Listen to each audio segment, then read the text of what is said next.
Every stablecoin throughout history has failed. They try to claim their money, and because there's no liquidity, boom, there's your stablecoin collapse. What you said to me, Kevin, was actually kind of scary, where you said every stablecoin throughout history has failed, which is kind of interesting. And here's the reason for that. So like there was an example that I read, Mexican army generals like hundreds of years ago, just as one example of one, said, hey, well, I'll guarantee you that this will be like they didn't have the money to basically pay for a moment. What was it? I can't remember the exact example. There was something to the effect of, we'll guarantee you that you'll be able to convert like this item of some sort, this representation, into a guaranteed amount of currency, and that, hey, when we get back from the battlefield or whatever, we have it all in the coffers.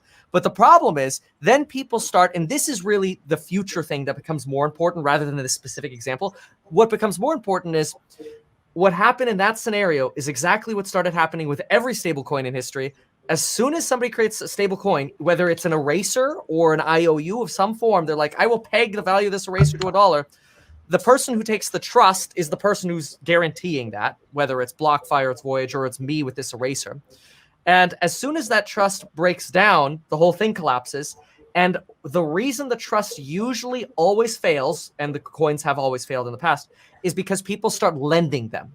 It's like, okay, well, if this is always going to have the value of $1, hey, let me give this eraser to Jeremy, and I'm going to go buy something else with the money I get from Jeremy, or whatever, right? And so it's the lending and borrowing that has always led to the collapse of stablecoins in the past, which is literally exactly what's happening with these stablecoins. So are we kind of talking about derivatives now? I mean, this would be like the derivatives market. Well, I mean, in theory, right? Because like, I think the weird thing is, I mean, it's complicated because the value, so a derivative means one asset has their value derived off of another. Yeah. The value of mortgage-backed securities is based on the value of the underlying real estate. So the underlying real estate collapses, your MBS loses value.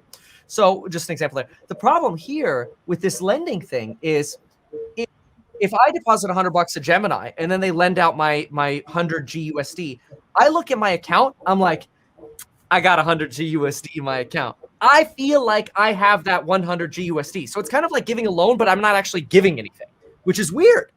But then Jeremy deposits $100. He's like, I got 100 GUSD.